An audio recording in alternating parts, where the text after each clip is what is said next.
សូមស្វាគមន៍និងសូមជម្រាបសួរមកកាន់ Channel BK Media ថ្ងៃនេះផងដែរខ្ញុំលើកយកមុខងាររថយន្តប្រភេទពួក Dipal S05 នេះដែលសម្រាប់អ្នកដែលគាត់ជិះរថយន្តនេះហើយគាត់ចង់ទម្លាក់កញ្ចក់បាទ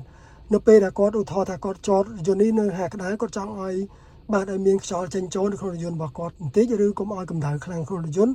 គាត់អាចទម្លាក់កញ្ចក់បាននៅពេលដែលចុចប៊ូតុង lock sound បាទអញ្ចឹងដើម្បីដោះមុខងារនេះខ្ញុំសូមបង្ហាញបងប្អូននៅពេលដែលបើសិនជាបងប្អូនដាក់ default របស់គេនៅពេលដែលបងប្អូនចុច lock sound កញ្ចក់ទាំង4នេះវានឹងធ្វើការបិទអូតូម៉ាទិកបាទប៉ុន្តែយើងអាចដោះជាមួយនឹងកន្លែងមុខងារនេះបានអញ្ចឹងសម្រាប់បងប្អូនដែលត្រូវការមុខងារនេះគឺយើងអាចដោះបានហើយនៅពេលដែលបងប្អូនចតរថយន្តចោលហាក្តៅ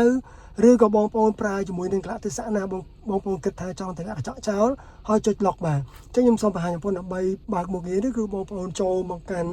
រូបឡាននេះមកបាទអញ្ចឹងដល់ហើយរូបឡានបងប្អូនចូលទៅរកពាក្យថា body បាទដល់ហើយពាក្យ body ហ្នឹងបងប្អូននឹងឃើញបាទមានម៉នួយ3នៅខាងលើអញ្ចឹងបងប្អូនចូលទៅរកពាក្យថា lock unlock នៅកណ្ដាលនេះបាទ lock unlock ហើយបងប្អូនអស់មកដល់ខាងក្រោមអស់មកបងប្អូននឹងឃើញពាក្យនេះគេដាក់ថាបាទ auto window up on lock អញ្ចឹងបើសិនជាបងប្អូនបើក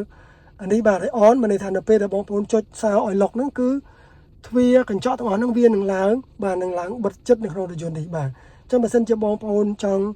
អត់ឲ្យបិទជិតទេបើន័យថាបងប្អូនចង់បលរថយន្តហើយបងប្អូនទម្លាក់កញ្ចក់ទាំង4અથવાទៅទម្លាក់កម្ពស់បាទចន្លោះ2ទៅ3សង់ទីម៉ែត្រដើម្បីឲ្យខ្យល់ចេញកុំឲ្យក្តៅនៅក្នុងរថយន្តនៅពេលបងប្អូនទុកចោលនៅខាងក្តៅនេះទៅបាទអញ្ចឹងបងប្អូនដោះពាក្យនេះមកបាទហើយបងប្អូនចេញមកក្រៅរថយន្តបងប្អូននឹងអាចទម្លាក់កញ្ចក់បានបងប្អូន lock ទៅគឺវាអត់ lock កញ្ចក់ទេឥឡូវខ្ញុំសូមបង្ហាញបងប្អូនចាក់ស្ដែងឥឡូវខ្ញុំដោះមុខងារអូតូបន្តិចបាទ auto window បាទ up on lock ឲ្យបាទឥឡូវយើងចេញមកទាំងអស់គ្នាខ្ញុំនឹងចុចសោយបងប្អូនមើលបាទខ្ញុំសូមចេញក្រៅរថយន្តឥឡូវខ្ញុំសូមមកទម្លាក់កញ្ចក់នេះមួយសិនបាទកញ្ចក់នេះខ្ញុំទម្លាក់ទៅប៉ុណ្ណេះចោះបាទឥឡូវកញ្ចក់នេះបាទនេះខ្ញុំទម្លាក់ទៅប៉ុណ្ណេះចោះបាទឥឡូវខ្ញុំនឹងចុចសោ lock វា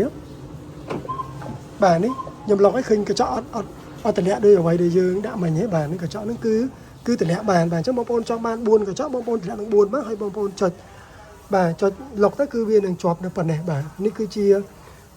មុខងារខ្ញុំសូមបើកមកវិញបាទចូលទៅក្នុងរថយន្តចាំបាយសួរនិយាយតិចបាទខ្ញុំបិទកញ្ចក់ឡើងវិញបាទឥឡូវខ្ញុំចូលមកកន្លែងbody នឹងដដែលបាទអញ្ចឹងខ្ញុំបើសិនខ្ញុំបើកមុខងារនេះឲ្យដំណើរការនៅពេលដែលបងប្អូនបាទចុចប៊ូតុង lock កញ្ចក់បាទកញ្ចក់នោះវានឹង